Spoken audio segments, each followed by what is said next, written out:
Eh bien bonjour à tous, aujourd'hui petite vidéo tactique, présentation d'un diamant, d'une variation d'un diamant on va dire. Le test sera avec Lille, Nordsjælland et Aston Villa. Comme d'habitude, trois simus, une simu, trois équipes différentes sur la même save. J'ai pris trois équipes qui jouaient toutes les trois la Conference League.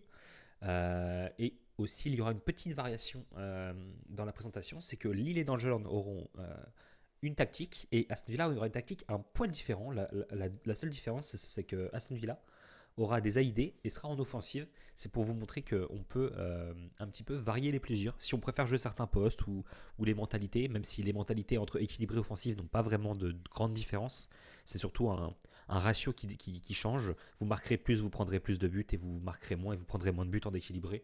C'est tout bête. C'est tout bête.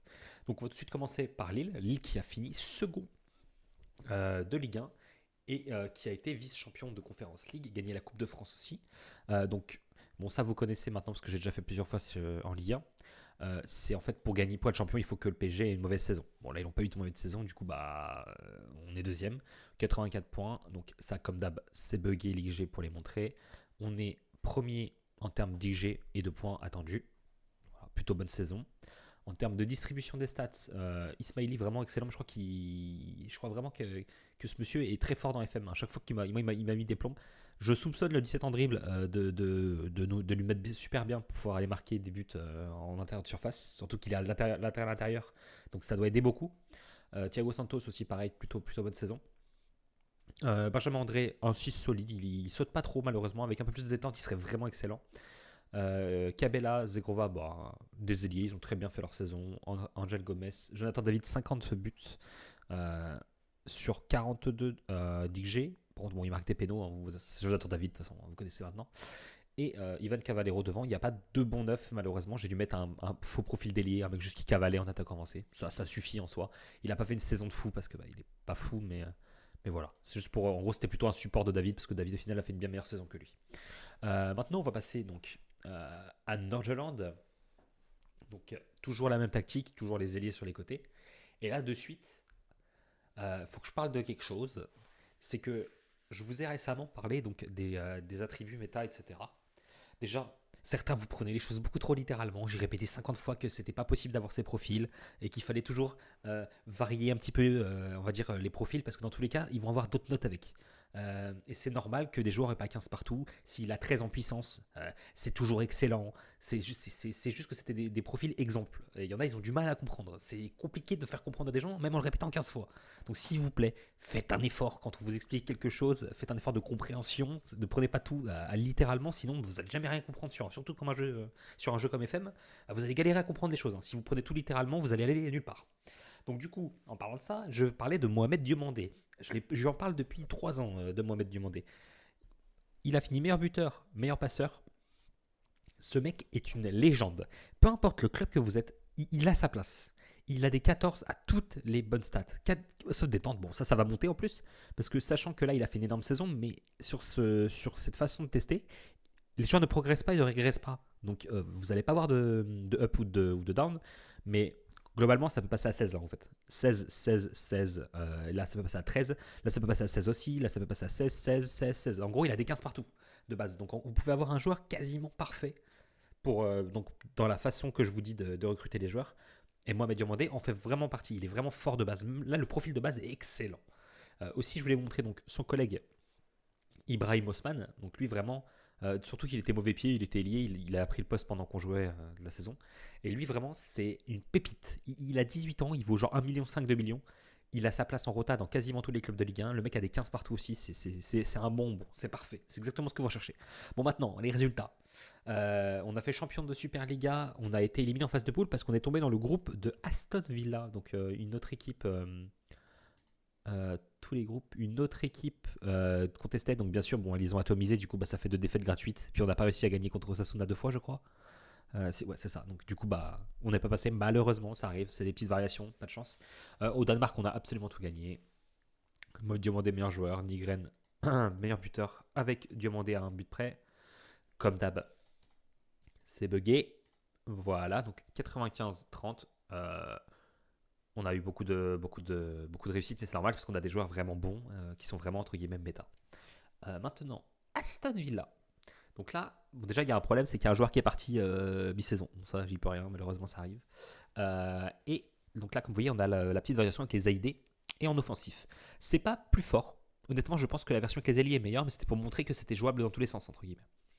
Là, vous pouvez voir donc que, pareil, hein, la distribution, etc., tout est beau. Lucas Digne, il s'est régalé sur les coups francs et les corners. Ça va toujours être la même distribution. Je ne l'ai pas remontré à Dungeonland parce que c'est à peu près la même chose. Sauf que là, Oli Watkins, ça fait de saison 60 buts. Excellent. En termes de résultats, bon, on n'a juste pas gagné la FA Cup, mais sinon, voilà. Globalement, c'est magnifique, c'est excellent. On a gagné la première ligue. Donc... Oh, c'est pas bugué pour une fois. Ouf. Le meilleur IG contre le meilleur. Ah non, pas le meilleur IG contre. On est troisième défense et on est première attaque, largement devant. En termes, du coup, de distribution, je viens d'en parler. Oubliez pas que quand je teste, je mets les coups de pied arrêtés, donc faites-le aussi de votre côté. Maintenant, on va expliquer vite fait la tactique, parce que ça va être comme d'hab. Ça ne change pas. On est sur une tactique toujours plus haut, plus de pressing, plus de tout. On veut juste ça. Ça, c'est tout le temps la même chose. Ça ne change pas. Vous copiez ça sur toutes vos tactiques, peu importe le style que vous jouez, c'est ce qui marche le mieux. Et là, la seule petite variation qu'on a par rapport à d'habitude, donc d'habitude, on est juste en rythme élevé, plus court, def de vitesse et le jeu concentré sur les ailes. Mais vu qu'on a des latéraux intérieurs, il faut vraiment appuyer le jeu sur cette zone. C'est juste en fait le but du poste, donc autant forcer. Et ça marche super bien. C'est tout ce que vous avez à savoir là-dessus. Vous pouvez jouer offensif ou équilibré comme je vous expliquais. Ça marche pour toutes les tactiques. Simplement, si vous équilibrez, vous marquez moins, vous prenez moins de buts. Et en offensif, c'est l'inverse. Vous prenez plus, mais vous marquez plus. Donc maintenant, je vais expliquer la tactique. Donc simplement, latéraux intérieurs, ils vont engranger, ils vont aller dans tout l'espace là, vous connaissez. On veut qu'ils soient... là, vous mettez juste tirer moins souvent, tacler plus durement. De toute façon, c'est latéraux intérieurs attaque à tout déjà max. Là, c'est dribbler plus, tirer moins souvent, tacler plus durement, comme d'habitude. Lui, c'est le 6, il fait rien. C'est le 6, c'est le pivot défensif. Les AID, monter davantage, centrer en ligne, prenez plus de risques. Ça, c'est pareil pour l'ailier. Vous mettez la même chose si vous jouez la variation avec les ailiers. Le MO, prenez plus de risques, prenez des espaces, dribbler plus, prenez plus de risques, tacler plus durement. Et là, c'est tacler plus durement seulement. Et là, c'est tacler plus durement, prenez plus de risques. C'est quasiment comme toutes les autres tactiques. Il n'y a pas ou peu de variations. Donc là, du coup, je vous disais, Eli, ça bouffe les espaces. L'AID, il couvre. L'Eli aussi couvre. Vous inquiétez pas, il reste bien sur l'aile et à peu près dans la même position que l'AID. Lui, c'est un troisième attaquant plutôt qu'un 10. Mais en fait, c'est juste parce que ça fonctionne bien et j'aime bien cette orientation du jeu.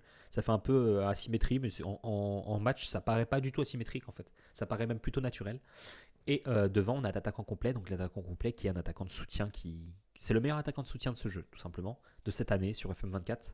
Tant qu'il n'y a pas de grosses mages. S'il y en a une, je pense pas qu'il y en aura d'autres.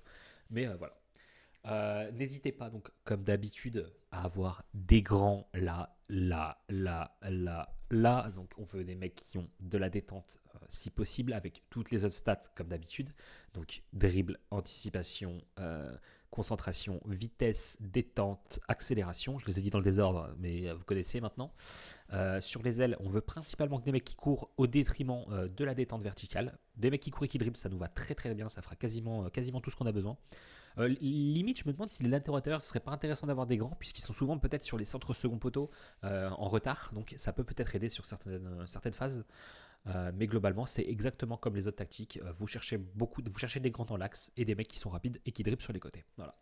C'était une vidéo assez courte, puisque maintenant vous connaissez les tactiques. J'ai plus besoin de m'éterniser. N'hésitez pas à aller voir les autres vidéos si vous voulez un peu plus de détails sur comment jouer certaines tactiques ou certaines positions. Je vais peut-être faire un 4-3-3 avec des volontés des Regista, avec un Regista et des volontés, pardon. Bientôt, ce sera le prochain, je pense, que je vais présenter. Si vous avez des idées de tactiques que vous aimeriez bien jouer et que vous n'arrivez pas à faire vous-même ou que vous ne trouvez pas vraiment sur Internet, demandez, j'essaierai de voir ça et d'y mettre. Parce qu'il faut des idées pour les vidéos, là, je commence à être à court. Voilà, ça y est, j'ai fait mes 10 vidéos, là, je sais plus quoi faire. Voilà. Bon, je vous souhaite une bonne journée, une bonne soirée. Au revoir.